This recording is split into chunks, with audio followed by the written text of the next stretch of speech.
Welcome back everyone to another episode of Vegetarian Cooking with JJ. In this week's episode, we're going to be traveling to England in my kitchen, and I'm going to be making my own personalized version of a vegan meatloaf. This was inspired by a friend, Jimmy Rockley. He said he has some killer vegan meatloaf recipes, and I'm hoping to include them in this video, but if not, perhaps we'll include them in another video, or one of them anyway. Not all of them. Who knows how many recipes this guy has. Anyway, let me just show you what mine looks like. This is the delicious vegan meatloaf I'm going to be making today. So without further ado, let's head over to the kitchen and get cooking!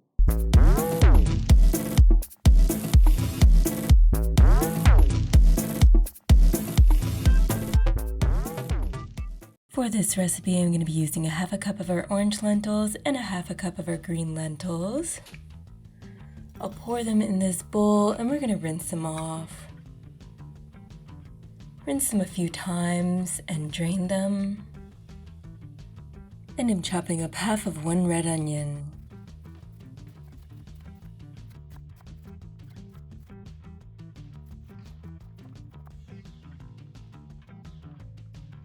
I'm going to be using 2 portobello mushrooms. One will be for the mixture and one will be for the sauce. I'm just chopping them up.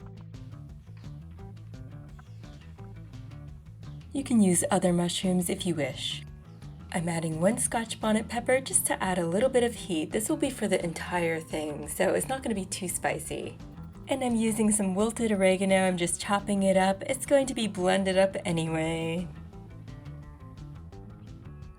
Here I have 5 cloves of garlic I'm chopping up.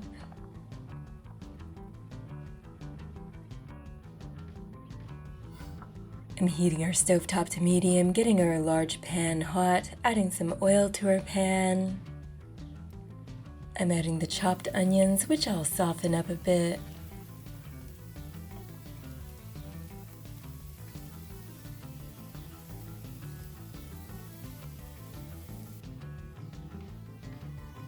I'm adding one of the portobello mushrooms, stir it up and get it a bit soft. And I'm crumbling in our tofu. I'm adding in our chopped garlic and our Scotch Bonnet Pepper. I'm adding in our chopped oregano, 1 tablespoon plus 1 teaspoon. I'm adding in all our lentils now. And I'm deglazing the pan with 1 liter of our veggie stock. This is my homemade veggie stock.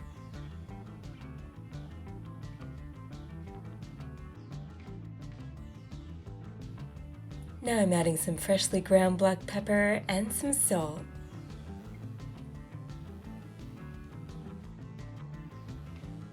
Give it a nice stir. Let all the flavors infuse, and I'm adding in a 1/4 cup of our walnuts. This is all going to be blended up in our food processor. Now it's bubbling away, a lot of our liquid has been absorbed, and we're going to turn our heat to low.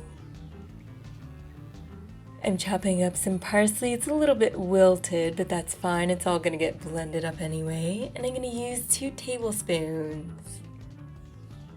Here I have our sun-dried tomatoes. I'm going to be using a 1/4 cup's worth.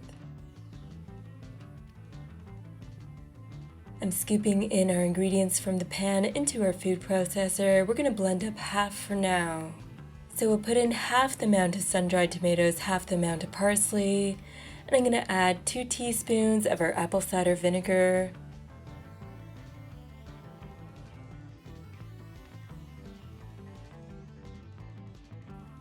And for this half, I'm adding 2 teaspoons of liquid smoke. I'm adding 1 heaping teaspoon of our Dijon mustard.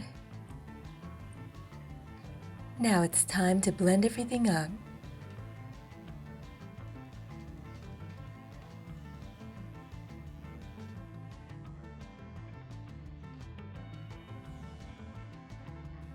This mixture is quite moist, which will be good for our Vital Wheat gluten flour. Now on to blending up the other half, which I may use for something else. Here in this bowl, I'm pouring in 1 cup of Vital Wheat gluten flour.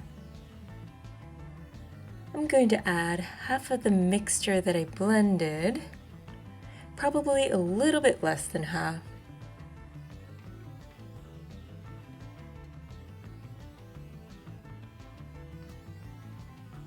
I'm going to blend it up with my hands and we'll see if we'll add more Vital Wheat gluten flour.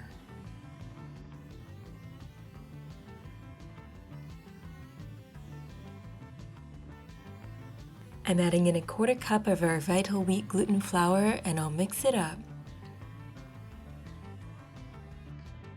You may have to add a little bit more Vital Wheat gluten flour, so just add it little by little.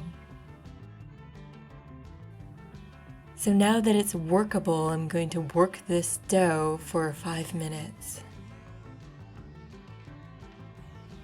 I've kneaded the dough for 5 minutes and I'm going to let it rest for 10 minutes. The original dish emerged from medieval Europe as a way to make use of leftovers and combine them into a type of leftover loaf.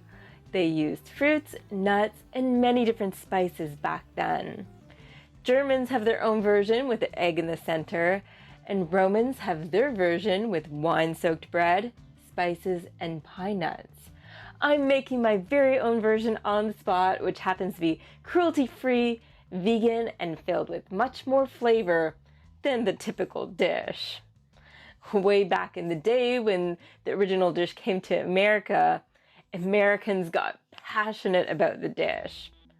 Their original recipe dates back to the 1870s, and they actually ate it for breakfast, believe it or not. Way back in the Great Depression days, this was a staple dish because it was a mishmash of scraps. I'm chopping up some more red onion, and I have a 1/2 cup's worth. I'm heating our stovetop to medium, getting a pan hot, adding some oil to the pan, and I'm adding in our onions. This is going to be for our gravy component. I'm now adding the other half of the Portobello Mushroom. Let it soften up a bit. And here I have a 1/2 cup of our curry ketchup. I'm adding in 2 tablespoons of apple cider vinegar. And I'm adding in 1 teaspoon of our vegan Worcestershire sauce. Now I'm adding in a little bit of water, about a 1/4 cup. You can add more along the way.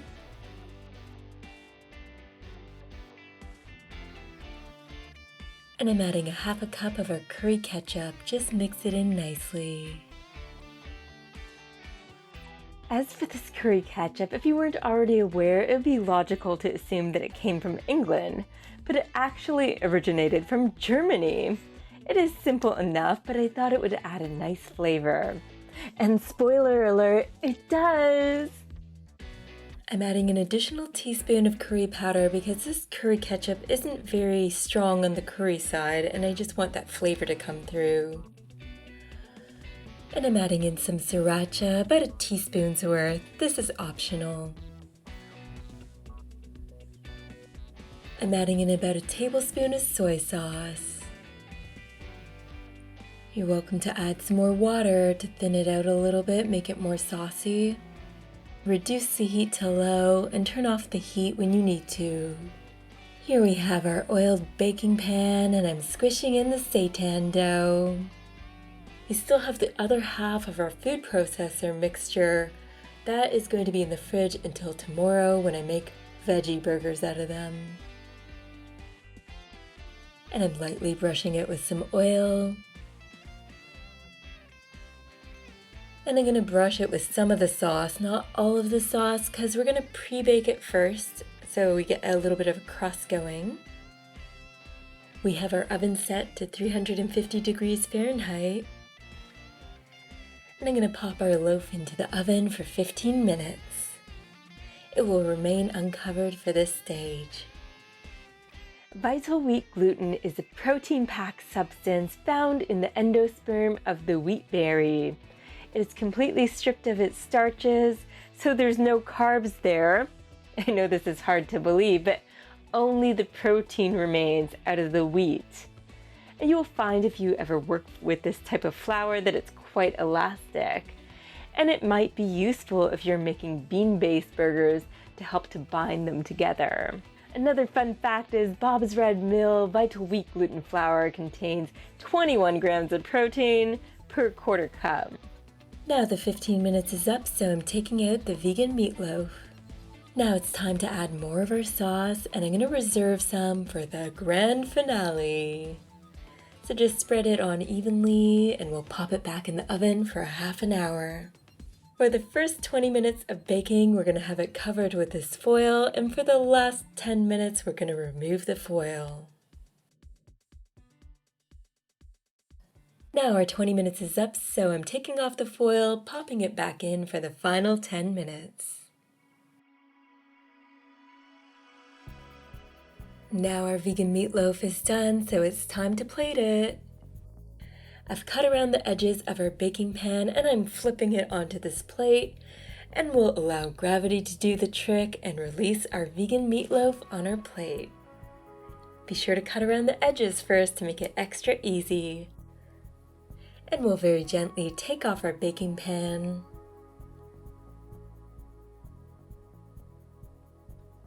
And we're gonna get our first slice going.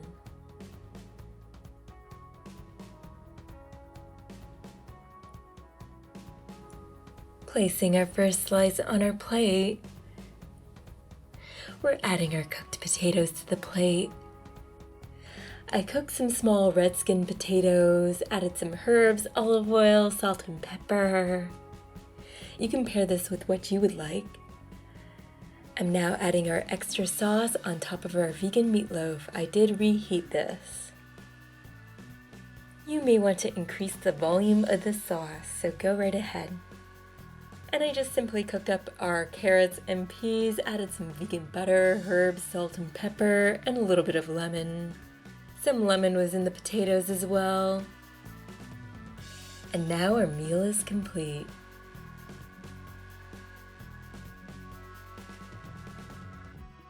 It's that time again, everyone. I get to try it.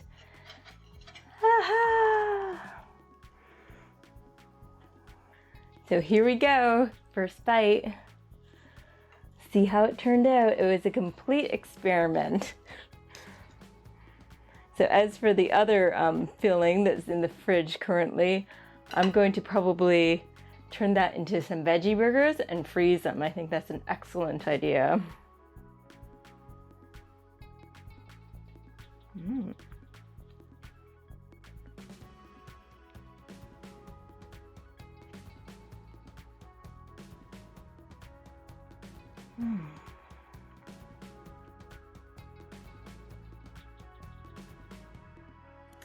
It's nice, it has a combination of sweetness, savoriness, has a hint of that curry flavor, a hint of spice as well.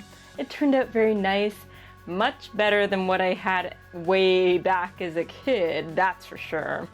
What better beverage to pair this with than a glass of vino? L'chaim, cheers. Yes. So let's dig in some more. Keeping it very simple with the sides as well.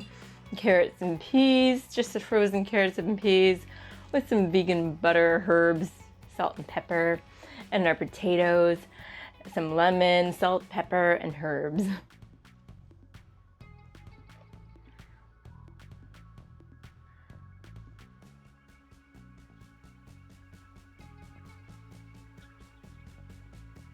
The apple cider vinegar adds a little bit of a tang to it, which is nice.